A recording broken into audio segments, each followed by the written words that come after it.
नमस्कार, आप देख रहे हैं स्वराज एक्सप्रेस में हूं आपके साथ बुशरा। और सबसे पहले आपको सीधे लिए चलते हैं जहां कांग्रेस राष्ट्रीय महासचिव प्रियंका गांधी पहुंची हुई हैं सभा स्थल पर। ये कार्यक्रम की सीधी तस्वीरें आप देख रहे हैं। पूर्व मुख्यमंत्री कमलनाथ भी उनके साथ में मौजूद हैं। राज्यसभा सांसद दिग्विजय सिंह सहित बीजेपी के कांग्रेस के दिग्गज नेता मौजूद हैं। और हमारे आप सब लोग आदरणीय प्रियंका गांधी जी को सुनने के लिए जो एक जन सैलाब उमड़ा है, आपका भी मेरे हृदय से स्वागत करता हूं, वंदन करता हूं। साथियों, भारतीय जनता पार्टी की जन विरोधी नीतियों के कारण जनता में मध्य प्रदेश सरकार के खिलाफ आक्रोश है। महंगाई बढ़ने से जनता में आक्रोश है। किसानों की आय दोगुना नहीं होने से किसानों में आक्रोश है। नष्ट फसलों का सर्वे नहीं होने से किसानों से आक्रोश है। और लगातार बढ़ती बेरोजगारी से युवाओं में आक्रोश है। बहुत बहुत धन्यवाद। नमस्कार, आप सबको प्रणाम। धन्यवाद प्रताप जी। मैं प्रियंका जी को बताना चाहता हूं कि ये आदिवासी समाज और किसान, आज किसान की फसल कट रही है। किसान अपना छोड़ के आया, 600 रुपए की मजदूरी छोड़ के आदिवासी भी आया है। आज आपको सुनने के लिए आया यहां पर। आज छुट्टी रखी है, इसलिए मैं आपको बताना चाहता हूं कि आपका इस परिवार का 1977 में इंदिरा जी आई थी सबसे पहले, उसके बाद राजीव जी आए, राहुल जी आए, तो आपका नाता बहुत पुराना है। और मैं यही आपसे अनुरोध करना चाहूंगा कि यहाँ की जनता आपके साथ है और इंदिरा गांधी जी के रूप में आपको भी देखती है। हाथ ऊंचा करके भैया बताओ ये बात सच है। तो मैं अनुरोध करूंगा माननीय कमलनाथ जी से, पूर्व मुख्यमंत्री जी से सादर आमंत्रण।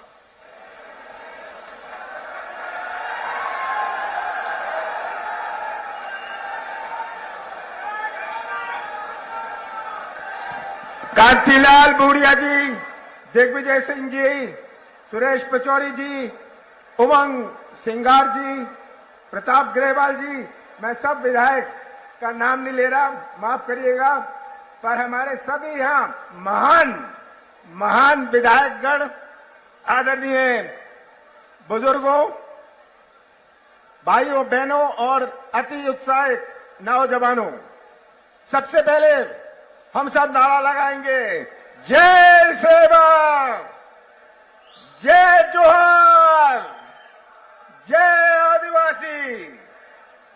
आज गोंडवाना की रानी दुर्गावती की जयंती है। मैं उन्हें प्रणाम करता हूं। देश में सभी आदिवासी महामानवों को प्रणाम करता हूं। टांटिया मामा जी को प्रणाम करता हूं। भगवान बिरसा मुंडा को प्रणाम करता हूं। रघुनाथ शाह को प्रणाम करता हूं। शंकर शाह को प्रणाम करता हूं। बादल भोई को प्रणाम करता हूं। बीबा नायक को प्रणाम करता हूं। खाजबा नायक को प्रणाम करता हूं। सीताराम कंवर को मैं प्रणाम करता हूं। रघुनाथ सिंह मंडलोई को प्रणाम करता हूं। मुझे यहां आकर बहुत खुशी हुई, पर प्रियंका जी, आप ऐसे प्रदेश में आए हैं जो आज चौपट प्रदेश है। यहां चौपट रोजगार, इतनी बड़ी संख्या में हमारे नौजवान यहां खड़े हैं।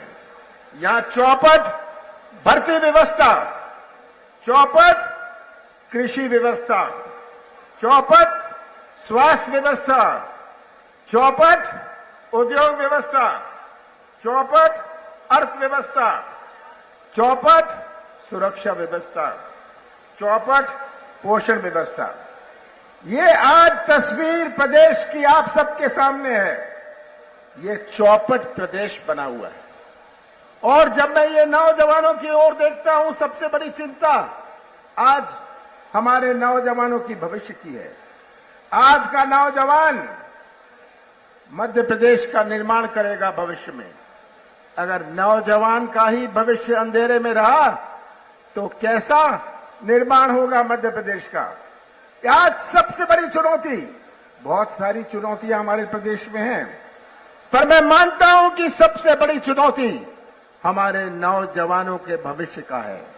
1 करोड़ नौजवान आज बेरोजगार घूम रहे हैं। ये आज प्रदेश की हालत है।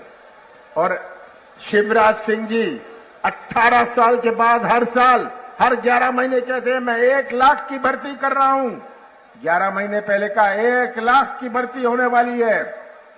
मैं तो शिवराज सिंह जी से कहता हूं 1 लाख छोड़िए, आप जो अतिथि शिक्षक हैं, जो रिक्त पद हैं, उन्हें ही भर दीजिए। पर आज ये सड़कों में जो हालत है ये आप सबके सामने है। भ्रष्टाचार की कोई सीमा नहीं, घोटाला प्रदेश। मैं आपको भ्रष्टाचार के बारे में क्या सुनाऊं।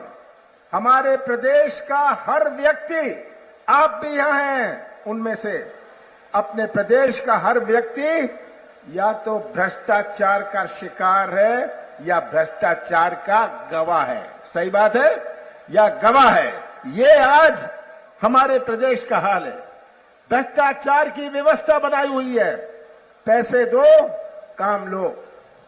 50 एकड़ जमीन है, पैसे दे दो, गरीबी रेखा में अपना नाम लिखा लो। सही बात है। ये आज हालत अपने प्रदेश की है। हर चीज में घोटाला, पटवारी घोटाला हुआ, यहां महाकाल को भी नहीं छोड़ा, महाकाल घोटाला हुआ, पोषण आहार का घोटाला हुआ, यहां आपके करम डैम का घोटाला हुआ। पूरे घोटाला और भ्रष्टाचार से अपने प्रदेश की पहचान बनी है। और यही आज व्यवस्था जो बनाई हुई है, नीचे से लेकर ऊपर तक भ्रष्टाचार और घोटाला। मैं तो शिवराज सिंह जी से पूछता हूं, शिवराज सिंह जी आपने 18 साल में दिया क्या? शिवराज सिंह जी आप जवाब दीजिए, आपने 18 साल में दिया क्या? महंगाई दी, आपने बेरोजगारी दी, भ्रष्टाचार दिया, कोरोना में मौत दी, भर्ती घोटाला दिया, माफिया राज दिया, बलात्कार दिया, बाल अपराध दिया, आदिवासी अत्याचार दिया।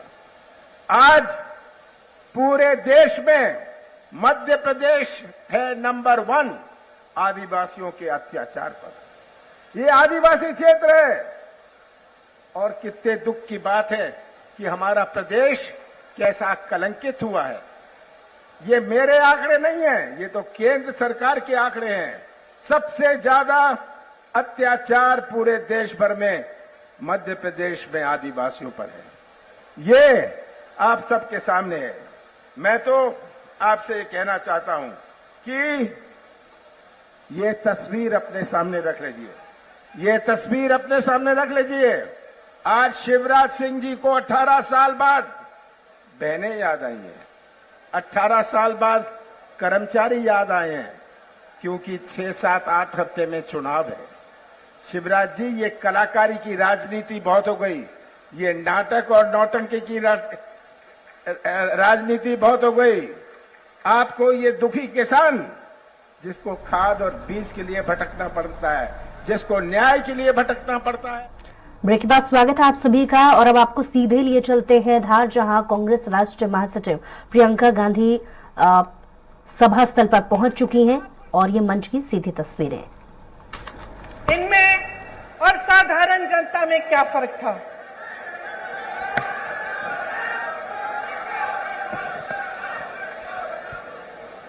फर्क ये था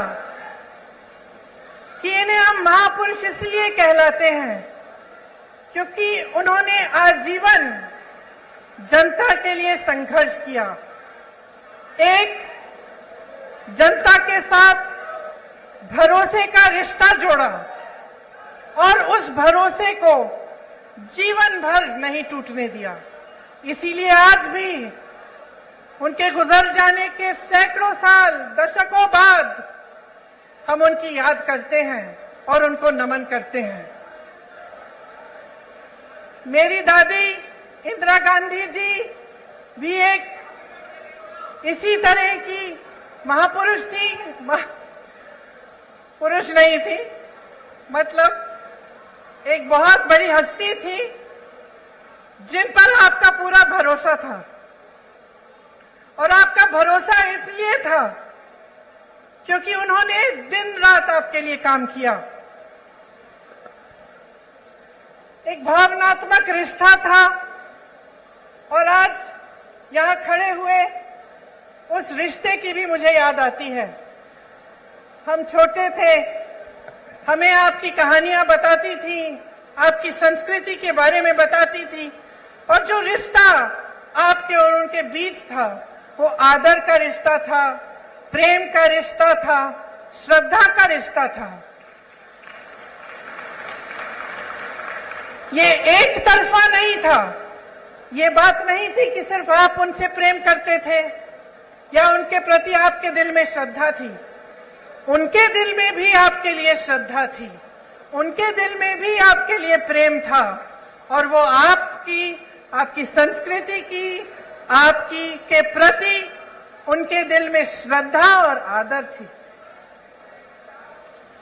तो ये जो रिश्ता होता है, जो नेता और जनता के बीच में होता है, एक बहुत अनोखा रिश्ता होता है।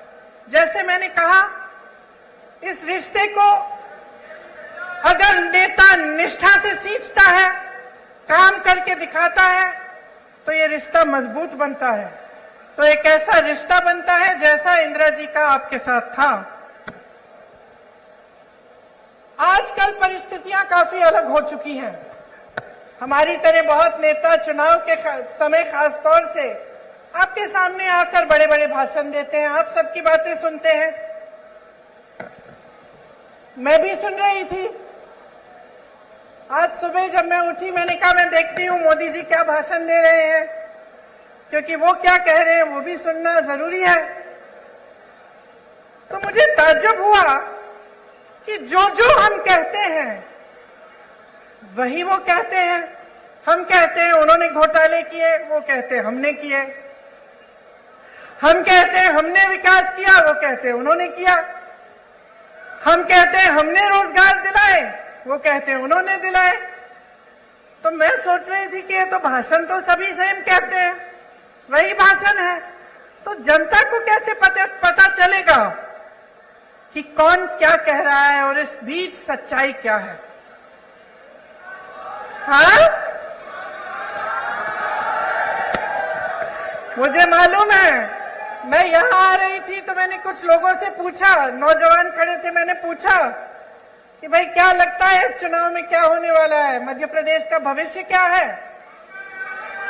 कहने लगे राजा जा रहा है।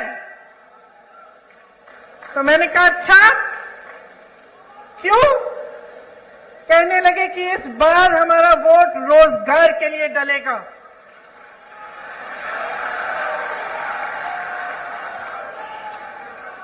तो इसमें एक बात जो मैं इससे पहले कह रही थी वह स्पष्ट हो जाती है कि जब एक पार्टी का नेता आपके सामने कुछ कहता है, दूसरा वही चीज लगभग कह के जाता है, तो आपको पता कैसे चलता है कि कौन सच्चाई कह रहा है? पता आपको तब चलेगा जब आप अपने ही अनुभव पर उतरेंगे। आपका अनुभव क्या है? आपका जीवन क्या है? आपके संघर्ष क्या है? क्या महंगाई बढ़ी है पिछले 18 सालों में? बताइए। 10 गुना? पिछले 5 सालों में? 3.5 सालों में? जब से इनकी सरकार रही है तब से बढ़ी है कि घटी है? बढ़ी है। रोजगार मिले हैं आपको? नहीं। मेरे किसान भाई जो खेती छोड़ के यहां आए हैं, बताइए आपका जीवन ज्यादा मुश्किल हुआ है कि ज्यादा आसान? मुश्किल हुआ है।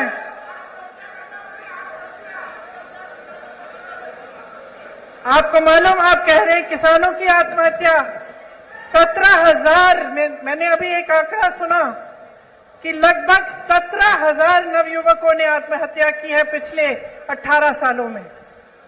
तो सोचिए कि आपकी सच्चाई आज क्या है।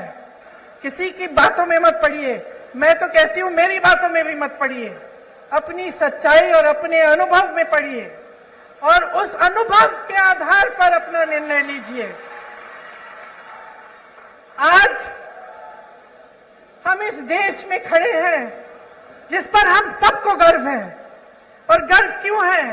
क्योंकि अगर आप आसपास के देशों को देखेंगे तो शायद हमारा एक देश है इन सारे आसपास के देशों में जो आजादी के बाद एक लोकतंत्र माना जाता था और जिसका लोकतंत्र हमेशा मजबूत रहा है।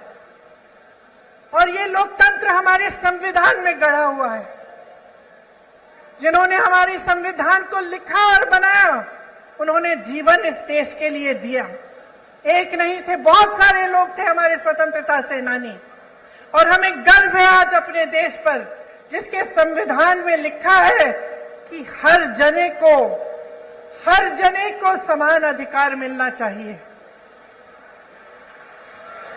हमारी कांग्रेस की सरकारों ने पंचायतों को सत्ता देकर यह अधिकार मजबूत बनाया।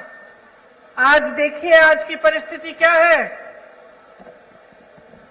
आज तमाम पंचायतों को मुश्किलों में डाल दिया है और जहां हमने पंचायतों के लिए व्यवस्था लागू की, भाजपा सरपंचों के अधिकारों में कटौती ला रही है, आपको कमजोर कर रही है। राज्य भर में आज पटवारी 1 महीने से हड़ताल पर बैठे हैं। जितने भी काम आपको कराने पड़ते हैं सब काम रुक गए हैं। आप भटकते रहते हैं इधर से उधर।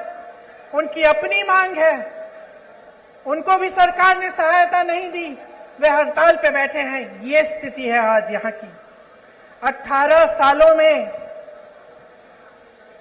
250 से ज्यादा, 250 से ज्यादा घोटाले हुए हैं। अगर हम उसकी लिस्ट बनाने चले तो हम यहाँ पे 2 घंटे के लिए खड़े रहेंगे। बच्चों के पोषण का घोटाला, मिड डे मील का घोटाला, बच्चों के एडमिशन का घोटाला, सर्व शिक्षा अभियान में घोटाला, स्कॉलरशिप में घोटाला, भर्ती की परीक्षाओं में घोटाला, नौकरियों में घोटाला, धार में यहाँ के डैम के बनाने में भी भ्रष्टाचार हुआ। इससे क्या पता चलता है आपको? आप अगर मेहनत करते हैं, खेती में काम में मेहनत करते हैं, कहीं नौकरी करते हैं तो किस लिए करते हैं? मेरी बहनें, आप घर पे मेहनत करती हो, सारा घर परिवार संभालती हो, किस लिए करती हो? अपने बच्चों की परवरिश के लिए करती हो ना, अपने बच्चों के भविष्य को सुरक्षित करने के लिए। हम हमेशा सोचते हैं कि हमारे बच्चे बड़े होकर हमसे कुछ ज्यादा ही करें। अगर हम खेती करते हैं हम सोचते हैं कि चलो इसको पढ़ाएंगे लिखाएंगे, इसकी और हमारे से बड़ी ज्यादा नौकरी होगी। अगर हम कहीं पे नौकरी करते हैं हम सोचते हैं चलो इसको और पढ़ाएंगे लिखाएंगे ताकि हमसे भी ज्यादा कमाएं, हम बूढ़े होंगे हमारी देखभाल करें। यही हमारा मकसद होता है। चाहे जितने भी लोग आज यहाँ बैठे हैं सब चाहते हैं कि अपने बच्चों का भविष्य मजबूत हो, उनकी तरक्की हो। और जब आप सामने देखते हैं कि चाहे पाठशालाओं में, चाहे भर्ती में, चाहे आपकी नौकरियों में, चाहे कुछ भी हो, हर चीज में घोटाला भ्रष्टाचार है, तो कैसे मायूस होते होंगे? तो कैसे आपका दिल मजबूत बने और आप आगे बढ़ते चले जाएं? जब आपने किसी पर भरोसा किया, आपने अपना पूरा भरोसा एक नेता में डाला, एक पार्टी में डाला, और आपको पता चला कि 3.5 सालों से, उससे पहले भी जब इनकी सरकार थी, तो सिर्फ भ्रष्टाचार करते रहे। मैं जानती हूं कि आप में से कुछ लोग हैं जो सोचते हैं कि चलो खा रहा है, थोड़ा बहुत उसको खाने दो, हमारा काम तो करे, है कि नहीं? मैंने बहुत बार सुना है कि लोग कहते हैं चलो कोई बात नहीं, थोड़ा बहुत सब करते हैं, लेकिन कम से कम हमारा काम तो हो रहा है। मैंने बहुत बार कभी सुना है। लेकिन यहां तो परिस्थिति है कि खाए जा रहे हैं, आपका एक काम नहीं हो रहा है। आप अपने बच्चों को पाठशाला भी नहीं भेज सकते ये जानने के बिना कि वहां पे भी भ्रष्टाचार हुआ है। यहां व्यापम का घोटाला हुआ, 50 से अधिक लोगों की मौत हुई। इन्होंने जांच कराई। ये जो ईडी ये सबके घर भेज देते हैं एजेंसियों को, पता चला कि किसी ने इनके खिलाफ कुछ कह दिया, लिख दिया, एकदम ईडी पहुंच गई उनके घर। अरे यहां तक कि फिल्मों के अभिनेताओं के घर भी कल परसों ईडी पहुंच गई। यहां पे क्यों नहीं पहुंची? यहां जो इतने बड़े घोटाले हुए हैं, इनके अधिकारियों के घर में क्यों नहीं पहुंची? इनके नेताओं के घर में क्यों नहीं पहुंची? तो ये सवाल आपको पूछने हैं।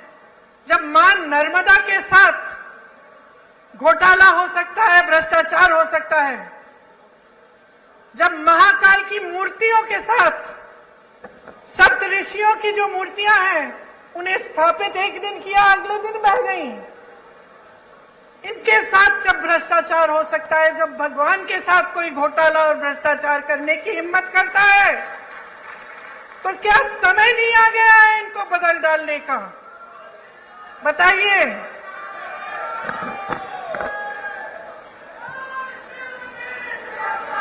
देखिए,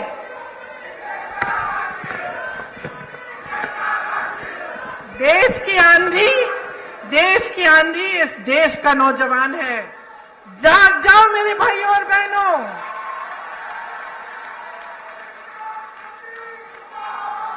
आपको बचाने के लिए कोई आंधी नहीं आ रही है। आप खुद को बचाइए। ये जो आपके साथ हो रहा है ये गलत है। जो रोज रोज आप जी रहे हैं, आप संघर्ष कर रहे हैं, ये गलत है। मेरे नौजवान भाइयों, आप फीस देते हैं ट्यूशन की? देते हैं कि नहीं? जब आपको भर्ती की परीक्षा भरनी पड़ती है, आप संघर्ष करते हैं कि नहीं? माता पिता आपके लिए खेती करते हैं, नौकरी करते हैं, संघर्ष करके आपके लिए पैसे इकट्ठे करते कि आपकी फीस भरेंगे कि नहीं? तो क्यों इनको आपने इतनी हिम्मत दे दी है कि जब आप परीक्षा देने जाते हैं तो बार बार उनकी भर्ती की परीक्षाओं में ये घोटाला करते हैं? मैंने उत्तर प्रदेश में देखा है, मैंने उत्तर प्रदेश में ऐसे नौजवान देखे हैं जिनके 10 साल गुजर गए हैं। एक परीक्षा दी, मार्क्स नहीं निकले, उसमें कुछ घोटाला हो गया। दूसरी परीक्षा दी, उसमें भी घोटाला हो गया, भर्ती की लिस्ट नहीं निकली। इंतजार करते रहे ये सोच के कि हमने पैसे खर्चे हैं, हमने मेहनत की है, एक ना एक दिन हो जाएगा।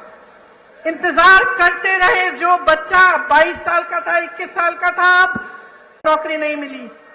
ये परिस्थितियां हैं इन प्रदेशों में जहां भाजपा सरकार में है, सत्ता में है, क्योंकि इनका अहंकार बहुत बढ़ गया है। मेरी बहनों और भाइयों, बहुत ज्यादा लूट होने लगी है और कोई रोक, कोई लगाम नहीं है।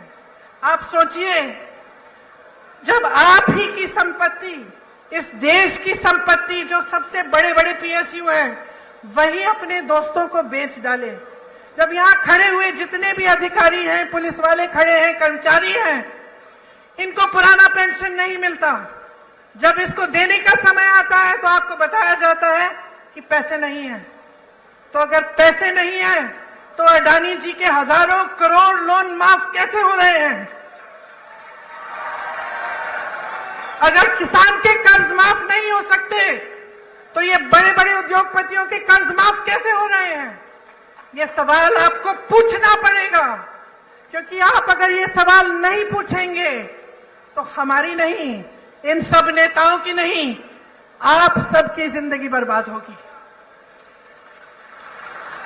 आपका भविष्य बर्बाद होगा, आपके आने वाले दिन अच्छे नहीं बुरे होंगे।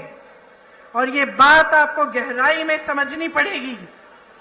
आज ऐसी परिस्थिति बन गई है कि कुछ लोगों ने नेताओं को भगवान बना दिया है। नेता भगवान नहीं है। बहनों और भाइयों, आप में से उभर के आता है, आपकी तरह इंसान है, और जब उसका अहंकार बहुत ज्यादा बढ़ जाता है, जब वो आपकी परवाह नहीं करता, तो इस लोकतंत्र ने, जिसपे हम सबको गर्व है, इस लोकतंत्र ने आपको अधिकार दिया है कि आप उसको निकालें, उसको सबक सिखाएं, उसको जिम्मेदार बनाएं, उसको जवाबदेह बनाएं। और ये आपकी जिम्मेदारी है। आज आपके प्रदेश में इतनी महंगाई है, मैं जानती हूं बहनों, मैं जानती हूं कि आप पर क्या गुजर रहा है। मैं जानती हूं कि जब आप सोच रहे होंगे कि त्योहार का मौसम आ रहा है, दशहरा आ रहा है, धनतेरस, दिवाली, आप कुछ खरीदना चाहते हैं, आप जब दुकान जाते हैं तो घबराते हैं कि हम ये सब चीजें ले पाएंगे कि नहीं। आधी चीजें खरीदते हैं, आधी छोड़ देते हैं। मैं जानती हूं आप सोचती हैं कि किस तरह से थोड़ी बहुत बचत हो जाए घर में, थोड़ा कम खा के, थोड़ा सा काम ज्यादा करके। मैं जानती हूं कि कितनी मुश्किल समाज का कितना आप बोझ उठाती हैं। आपको बताया जाता है कि राशन हमने मुफ्त कर दिया, वाह वाह वाह, बहुत बढ़िया। वहां हजारों करोड़ के लोन मुफ्त में मिल रहे हैं, यहां राशन पे हमें आपसे हाथ जोड़ना पड़ रहा है। इन्होंने कहा कि राशन आपको मुफ्त में दे रहे हैं। अब आप सोचिए, मैं एक राज बताती हूं आपको। जब कांग्रेस की सरकार थी तब आपको राशन कितने में मिलता था? 60 रुपए में। उस समय गैस का सिलेंडर कितने का था? 425 रुपए। तो मतलब 485 रुपए में लगभग आपको राशन भी मिल जाता था और आपको सिलेंडर भी मिल जाता था। अब ये कहते हैं इन्होंने राशन मुफ्त कर लिया, जैसे बहुत बड़ा एहसान कर लिया आप पे। और अभी तक, कल तक, चुनाव के आने तक सिलेंडर कितने का मिल रहा था आपको? 1125 रुपए। तो जो आपको पहले सिलेंडर और राशन 485 रुपए में मिल रहा था, आज आपको राशन मुफ्त लेकिन सिलेंडर 1125 रुपए। और चुनाव आया, फट से कम कर दिया। चुनाव आया, आप सुन लीजिए इस बात को बहुत ध्यान से। चुनाव आया तो क्या क्या नहीं हुआ। चुनाव आया तो घोषणाएं शुरू। चुनाव आया तो मोदी जी हर 2 दिन यहां आकर कोई उद्घाटन कर रहे हैं। 18 साल में समय नहीं मिला उद्घाटन करने के लिए। ये पुल, ये सड़कें, ये सब विकास की बातें ये पहले नहीं हो सकती थी? क्या समझ रखा है आपको भाइयों और बहनों? अरे जागो, इनको सिखाओ। ये तो समझ रहे हैं कि किसानों के जीवन में मुश्किल पे मुश्किल डालें, कि आप सिंचाई के लिए इनसे भीख मांगे। आपकी जो फसल बर्बाद हुई है उसका मुआवजा आपको मिला है? क्या सोयाबीन के किसान हैं? आपको मुआवजा मिला? चलिए, बारिश आई, बाढ़ आई, कुछ सर्वे भी किया इन्होंने मुआवजे के लिए? नहीं किया। अब देखिए चुनाव आ रहे हैं, देखिए क्या पता कुछ मुआवजा भी दे दे। चुनाव के बाद करेंगे नहीं करेंगे ये मत पूछिए मेरे से। फसल बीमे में घोटाला, तो हर तरफ घोटाला। तो आप बताइए इसका इलाज क्या है? आज बेरोजगारी चरम पे है कि नहीं है? है ना? आपको मालूम है कितने पद खाली हैं? मैं बताती हूं, सुनिए। शिक्षकों के करीब 70,000 पद खाली। विश्वविद्यालयों में 75% पद खाली। सामुदायिक स्वास्थ्य केंद्रों में डॉक्टरों के 90% से ज्यादा पद खाली। ग्रामीण सामुदायिक स्वास्थ्य केंद्रों में सर्जन के 90% से ज्यादा पद खाली। महिला रोग विशेषज्ञों में 90% से ज्यादा पद खाली। फिजिशियन, जो डॉक्टर होते हैं, जो सारी बीमारियां समझ जाते हैं, 90% से ज्यादा पद खाली। बच्चों के डॉक्टर 90% से ज्यादा पद खाली। पूरे प्रदेश की सीएचसी में एक भी आंख का डॉक्टर नहीं है। मोतियाबिंद होती है, आंख में तकलीफ होती है, कहां जाएंगे? कहां जाएंगे? प्राइवेट में जाएंगे। प्राइवेट में चले जाते अगर पैसे कमाने का मौका दिया होता आपको। लेकिन इन 3.5 सालों में और उससे पहले जितने सालों का इनका राज रहा है, आपको कमाने का मौका कहां दिया? जहां जहां से रोजगार बनना था, चाहे बड़े बड़े पीएसयू इन्होंने बेच दिए, छोटे छोटे उद्योग पे जीएसटी थोप कर, नोटबंदी करके उन्होंने ठप करा दिए। मुश्किल में है जितने भी मेरे दुकानदार भाई यहां बैठे हैं या छोटे छोटे उद्योगपति हैं, वो बताएंगे आपको कितनी कमाई हुई है। जीएसटी भरते भरते भरते भरते उनको समझ में ही नहीं आ रहा है किस चीज की क्या जीएसटी है, उनको खत्म कर दिया। खेती किसानी में रोजगार पैदा होता था, मनरेगा होता था आपके गांव में, वहां पे रोजगार बंद। तो रोजगार देंगे कहां से आपको? आपको कमाने का मौका नहीं दे रहे हैं, लेकिन आप पे महंगाई इतनी थोप रहे हैं कि आपका जीना मुश्किल हो गया है। पर ये सब बातें मैं आपको यहाँ इस मंच पे खड़े होकर समझा रही हूँ। आप सबको तो पहले ही मालूम है, जी आप रहे हैं, संघर्ष आप कर रहे हैं अपने बच्चों को स्कूल भेजने के लिए, उनकी किताबों को खरीदने के लिए, उनकी फीस भरने के लिए, उनकी भर्ती की परीक्षाओं के लिए, उनकी नौकरियों को, उन इंटरव्यूज के लिए। ये सब काम आपके ही समर्थन से आपके बच्चे कर रहे हैं, लेकिन करने के बावजूद कुछ नहीं मिल रहा है। इसीलिए मैं आपसे कहना चाहती हूं कि आप इंदौर संभाग के हैं, आप जानते हैं कि पिछले 18 सालों में यहां कोई नई यूनिवर्सिटी नहीं बनी है कि नहीं बनी? कोई नया अस्पताल बना, कोई मेडिकल कॉलेज खुला? तो क्या कर रहे हैं ये? मोदी जी यहां आते हैं, आजकल तो शिवराज जी का नाम लेने से भी शर्म कर रहे हैं, उनका नाम ही नहीं लेते, कहते मुझे वोट दो। और वो तो आपके सीएम बनने वाले नहीं है। मैंने आपको बताया, मैं भाषण सुन रही थी उनका, 50 मिनट में 50 बार कांग्रेस का नाम लिया। तो कांग्रेस के जो कार्यकर्ता हैं, खुश हो जाओ भाई, खुद नाम लेने के बजाय वो नाम ले रहे हैं आपका।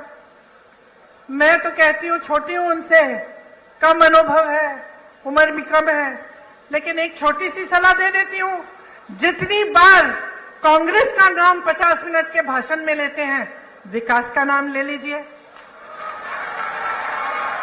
ये बता दीजिए कि 18 सालों में आपने इंदौर के लिए क्या किया, आपने मध्य प्रदेश की जनता के लिए क्या किया, कितने रोजगार बनाए, कितने घोटालेबाजों को पकड़ा, कितनों के पीछे ईडी डाल दी, कितने जेल में हैं, किसानों के लिए कितनी राहत दी, कितनी बिजली फ्री दी।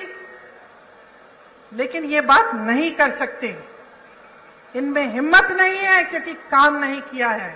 इसीलिए मैं बार बार भरोसे की बात करती हूं, मैं बार बार कहती हूं, देखिए बहने, एक नया बिल लाए संसद में, महिला आरक्षण बिल, खूब वाह हुई पूरे देश भर में, जितने भी विपक्षी दल हैं हमने भी समर्थन किया कि चलो ये बहुत अच्छा कदम है। बड़ी बड़ी घोषणाएं हुई, टीवी पे इश्तिहार हुए, सब कुछ हुआ, मोदी जी की बड़ी वाह हुई। फिर क्या पता चला कि 10 सालों के लिए ये लागू ही नहीं होगा।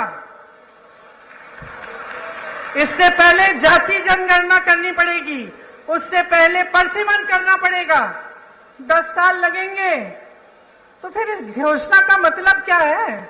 इन चुनाव के लिए फिर से मतलब क्या है? आप महिलाओं को मजाक समझ रहे हैं? आप समझ रहे हैं कि महिलाओं को आप कुछ भी कह दें और हम अंधे होकर आपको वोट देंगे? हमारा अधिकार है ये हमारा अधिकार है कि हमें आरक्षण मिले, हमारा अधिकार है। ये कोई एहसान नहीं कर रहा है हम पे। और जिस तरह इस देश के एक एक वासी का अधिकार है, इस संविधान में है कि हर चीज के लिए समान अधिकार होना चाहिए, तो फिर जाति जनगणना क्यों नहीं हो रही है? जब इसकी बात उठती है तो ये चुप क्यों हो जाते हैं? आपने देखा बिहार में सर्वे हुआ, सेंसस हुआ, क्या पता चला कि ओबीसी, दलित और जनजाति संख्या कितनी है इनकी? 84% प्रदेश में। तो बताइए, बड़े बड़े पदों में जहां सबसे ज्यादा लाभ होता है, क्या जहां सबसे ज्यादा सत्ता होती है, उन पदों में क्या 84% इन जातियों के लोग हैं कि नहीं? बताइए, होने चाहिए कि नहीं? तो जब ये बात उठती है तो ये चुप क्यों हो जाते हैं? आप सब आदिवासी समाज के हैं, यहां से आपको पलायन करना पड़ता है, सच बात है कि नहीं? दिल्ली में बहुत सारे लोगों से मैं मिलती हूं जो यहां से गए हुए हैं वहां पलायन करके, क्यों? रोजगार ढूंढने के लिए। आपके क्षेत्र में जैसे मैंने पहले कहा मनरेगा होता था, कुछ रोजगार मिल जाता था, वो भी बंद हो गया है। यहाँ की आदिवासी महिलाओं पर सबसे ज्यादा अत्याचार है। आपने सारे वायरल वीडियो देखे होंगे, क्या क्या नहीं कर रहे हैं। देश में सबसे ज्यादा बच्चियां एमपी में गायब हैं, सबसे ज्यादा महिलाएं यहां से गायब होती हैं। यहां रोज 17 बलात्कार होती हैं। बहनों सुनो, क्योंकि आपको पूछना पड़ेगा कि आपकी सुरक्षा के लिए ये सरकार क्या कर रही है। ये बड़ी बड़ी बातें, बड़ी बड़ी घोषणाएं चुनाव से पहले कि आपको पैसे मिलेंगे, आपकी सुरक्षा होगी, आपको आरक्षण मिलेगा, बहुत बड़ी बातें हैं। 18 साल से सरकार में रही हैं, आपकी बच्चियां आज भी सुरक्षित नहीं हैं। ये सवाल पूछो। आपको याद है वो कहानी यही की कृष्ण भगवान ने जब रुक्मिणी जी के साथ लीला रचाई तो रुक्मिणी जी ने क्या कहा? कहा कि घोड़ों का, रथ के घोड़ों की लगाम आप मुझे दे दीजिए, मैं चलाऊंगी ताकि किसी को गलतफहमी ना हो। और मेरी बहनें मुस्कुरा रही हो, लगाम अपने हाथों में लो, अपने भविष्य का रथ रुक्मिणी जी की तरह चलाओ। आगे देखो, अर्जुन की आंख और अर्जुन के निशाने के तरह विकास, अपने बच्चों का भविष्य, अपने अधिकार, इस देश को आगे बढ़ाने का काम अपनी नजर से मत हटाओ। ये तुम्हारी जिम्मेदारी है मेरी बहनों। तुम अगली पीढ़ी का परवरिश करती हो, तुम समाज को बनाती हो। अगर तुम समाज को मजबूत नहीं रखोगी तो ये समाज नहीं रहेगा। जो आपकी परंपराएं हैं, मेरी दादी इंदिरा गांधी कहती थी कि जो आदिवासी संस्कृति है, जो आदिवासी परंपराएं हैं, इन्हें मजबूत रखना बहुत जरूरी है। कभी इन्हें बदलने की कोशिश नहीं की उन्होंने। जल जंगल जमीन का अधिकार आपको दिया, पट्टे आपको दिए ताकि आप मजबूत बने। और मेरी बहनें, आज इस देश का एक एक नेता समझ गया है कि अगर महिलाओं का वोट उसे नहीं मिले तो वो सत्ता में नहीं आ सकता। इसीलिए मेरी बहनें, जब मैं कहती हूं कि लगाम संभालो, अपना रथ खुद चलाओ, मैं इसलिए कहती हूं कि आज कौन सत्ता में आएगा कौन नहीं आएगा ये आपके हाथों में है। इस बात को गहराई से समझो। जब आपको झूठे वादे किए जाते हैं, जब आपको बताया जाता है कि हम आपके लिए क्या क्या नहीं करेंगे, तो जानते हैं आपकी बेटियां अगर हैं तो कभी कभी बेटी आती है, कहती है अच्छा लड़का मिल गया, तो आप कहती हैं कि अगर हमें शादी के लिए तुम्हारे लिए लड़का ढूंढना है तो पहले हम जानना चाहेंगे कि उसकी क्या मजबूती है, क्या करेगा। अगर आपको लगे कि ऐसा लड़का है जो झूठ मूठ के बता दे लड़कियों को कि आपके लिए ऐसे ऐसे महल बनाएंगे, हम आपको यहां ले जाएंगे, ऐसा करेंगे वैसा करेंगे, तो आप क्या कहेंगी अपनी बेटी से कि बेटा ध्यान रखो, ध्यान रखो, ये बहुत बड़ी बड़ी बातें करता है, ये करेगा नहीं। कहती है कि नहीं? तो इतनी समझदार है, इतनी जिम्मेदार है, अपने आप को फुसलाने मत दीजिए। समझ जाइए कि ये राजनीतिक खिलवाड़ हो रहा है आपके साथ।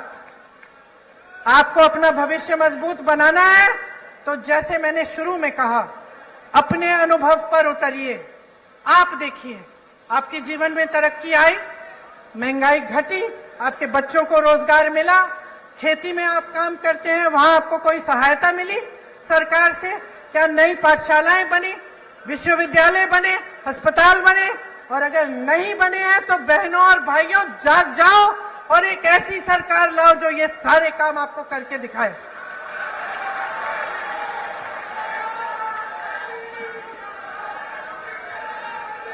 शिशुपाल के अत्याचारों का घड़ा भर गया है,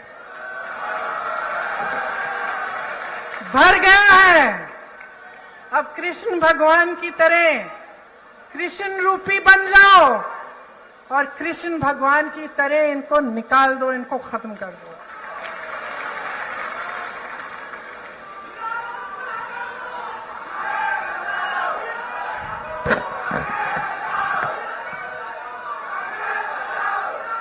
डेढ़ सालों में, पिछले चुनाव में आपने कौन सी सरकार चुनी थी? कांग्रेस? यहां बैठे कमलनाथ जी, पिछली सरकार में आपने कांग्रेस पिछली चुनाव में आपने कांग्रेस की सरकार चुनी। फिर क्या हुआ? फिर क्या हुआ? रिश्वतखोरी हुई और जो आपका आदेश था उसका पालन नहीं किया गया। आप कांग्रेस की सरकार चाहते थे और जोड़ तोड़ करके 1.5 साल के अंदर अंदर आपको भाजपा की सरकार मिली कि नहीं मिली? और नतीजा आप सबने देखा। 1.5 साल में मैं आपको बताना चाहती हूं कि आपका ही अनुभव रहा होगा कि कांग्रेस की सरकार ने क्या क्या किया। किसानों के कर्ज माफ किए, 27 लाख किसानों के कर्ज माफ किए, सामाजिक सुरक्षा पेंशन बढ़ाकर 600 रुपए बनाया, 1 करोड़ परिवारों को 100 रुपए में 100 यूनिट बिजली दिलवाई, 1000 गौशालाएं खुलवाई। 1.5 साल की बात कर रही हूं मैं, 18 साल की बात नहीं है ये। आदिवासियों के लिए 12,000 बर्तन बैंक खोले, इससे आपको भी सुविधा मिली होगी। ओबीसी आरक्षण 14% से बढ़ाकर 27% किया। आर्थिक रूप से कमजोर सामान्य वर्ग के लिए 10% आरक्षण दिया। भोपाल और इंदौर में मेट्रो रेल की परियोजना शुरू की। ये 1.5 साल का काम था बहनों और भाइयों, 18 साल का नहीं। आज जहां जहां कांग्रेस की सरकार है, छत्तीसगढ़ को देखिए, धान खरीद के सबसे ज्यादा पैसे छत्तीसगढ़ में आज मिल रहे हैं। बेरोजगारी सबसे कम कहां है पूरे देश में? छत्तीसगढ़ में।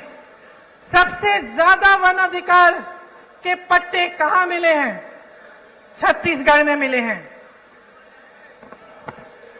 आदिवासियों के 60 से ज्यादा वन उपज को समर्थन मूल्य पर सरकार खरीदती है। पुराना पेंशन कहां लागू है? छत्तीसगढ़ में, राजस्थान में, हिमाचल प्रदेश में और कर्नाटका में। हम आपको ये नहीं कह रहे हैं, हम आपको ये नहीं कह रहे हैं कि पैसा नहीं है, पैसा निकाल रहे हैं इसके लिए, क्योंकि हम आपको सर्वोपरि रख रहे हैं।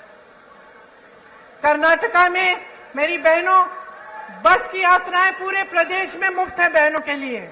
2000 रुपए प्रति माह मिल रहे हैं बहनों को। 200 यूनिट बिजली मुफ्त मिल रही है। हिमाचल प्रदेश में अभी आपदा आई, हमने आपकी बात की, आपके मुआवजे की, आपको मुआवजा नहीं मिला। जब बाढ़ आई, जब आपकी फसल खराब हुई, हिमाचल प्रदेश में आपदा है। सबसे बड़ा पैकेज आपदा के लिए, राहत के लिए हिमाचल प्रदेश में कांग्रेस की सरकार दे रही है। और इसी के साथ बुलेटिन में अभी के लिए बस इतना ही। अधिक जानकारी के लिए आप बने रहिए हमारे साथ और देखते रहिए स्वराज एक्सप्रेस। नमस्कार।